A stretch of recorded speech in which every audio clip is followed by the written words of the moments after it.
Hey, I'm Jen. In life, I've learned that adversity is a stranger to no one. The way we cope is a huge indicator of our character. We want to make choices from confidence, empowerment, and trust, instead of letting our circumstances control us. Let's talk about how. This is episode W, What If? We are almost to the end of the alphabet again. I can't believe it. This time I'll probably be taking a little bit longer of a break as I adjust to having 3 kids, but don't worry, I will be back for season 4 on relationships. For Name the Emotion, I felt a little sad this week watching my kids be sick. You know, you hear all the time, and I'm sure you felt it, that you want to take away those hard experiences from your kids, especially a baby. My newborn has been coughing this week, so it's been sad to watch, but they have to go through those hard things too. Their body has to learn how to fight off infection, and as true as that is, it's still hard. The next emotion that I felt was pleasantly surprised.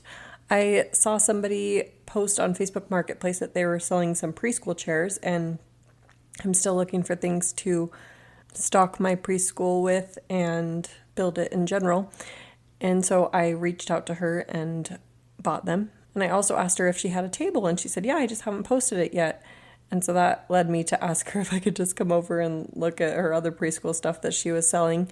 And she said that would be great. And it's awesome timing because she's no longer going to teach preschool and I'm just beginning. So I was able to buy a lot of her manipulatives and games and things of that nature. So it was just perfect. We each found each other. And my last emotion is FOMO. This word was coined a long time ago, but it became more popular in 2008, I was reading online. And the reason I felt this FOMO, fear of missing out, was because I was sick on my mother-in-law's birthday and they went to dinner and I was sad that we didn't get to join in that celebration. So how do we deal with FOMO? Because we all are going to experience it. And online it mostly described it as missing out when you see others post about it online on social media, but I feel like it doesn't always have to be like that, just as I described with my mother-in-law's birthday. But I found 3 ways that we could cope with FOMO. We could turn it into JOMO, the joy of missing out, which I had not heard of, and that just means thinking about the other things you got to do while you weren't there, or what you did instead, or just being grateful.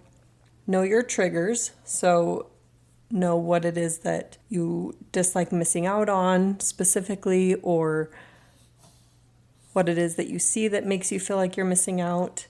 And then the last one goes along with JOMO and gratitude is have an abundant mindset. There's plenty of things that you get to do that other people don't get to do, or your life is just different.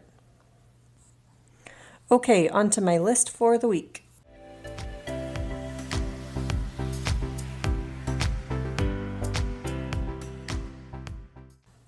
Last week I shared things that are better homemade. This week I will share things that are better store-bought.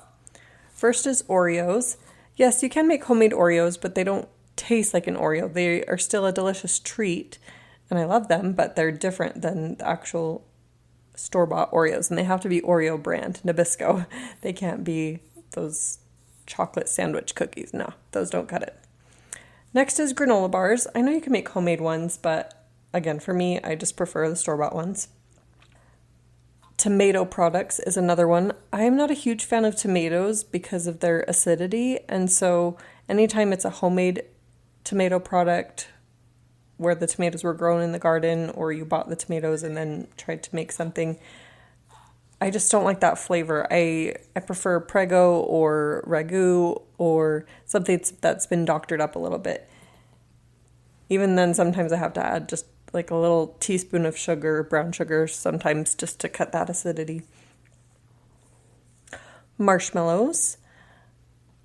I just feel like those have to come from a bag and at the store. Chips, same thing. Love my store-bought chips.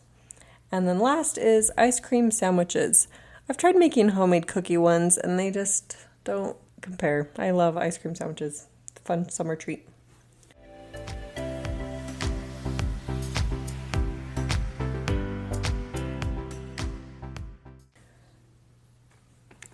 The topic for this week is what if?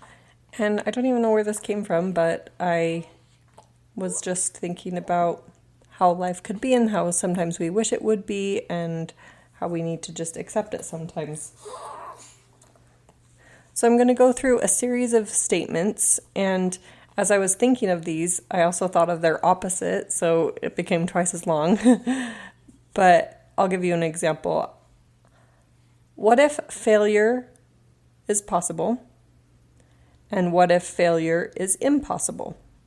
You can see the opposites here. What if you tried something and it was possible that you were going to fail? What if you just went in with that mindset? Not necessarily a self-fulfilling prophecy, but just keeping in mind those lower expectations or no expectations and just being prepared to take it as it comes, accept whatever happens, and move on with your life and with other projects. On the other hand, what if failure was impossible? What would you try? What would you do? What could you accomplish if failure was impossible? And I like that energy and that motivation to keep trying despite setbacks, knowing that what if failure really was impossible? So I'll read the rest of the list and I won't expound on each one. I'm sure you'll understand and it's self-explanatory, but I really hope that one of these will just stick out to you and that you'll accomplish something that you've been meaning to, or you'll change your mindset a little bit, or consider new possibilities. What if you do have permission? What if it's not up to you? What if nothing else matters? What if this is what matters most? What if you need to shift your focus? What if it's all going to work out? What if things need to fall apart? What if you are in control? What if it's out of your control? What if the sky really is the limit? What if you need to redefine your boundaries? What if you can have everything you want to work towards? What if you can't have everything you work towards? What if ice cream does make everything better? What if you need to listen to your body? What if you have all the tools you need? What if you need to look outside yourself? What if now is the perfect time? What if you just need to wait? What if all you need is less? What if all you need is a little bit more, whether it's time, patience, or resources? What if you have the answer? What if you are willing to learn? What if success is inevitable? What if success is not attainable right now? What if the hokey pokey really is what it's all about? Just a silly one there. What if it really is meant to be? What if it's really not meant to be? What if you're the one? What if it's for someone else? What if it's okay? What if it's not okay, but it's okay that it's not okay? What if love is the missing ingredient? What if nobody supports you? What if all you need is a deep breath? What if you need to follow your heart? What if you do the logical thing? What if you need to take a step back? What if you need to take a step forward? What if you don't fight it?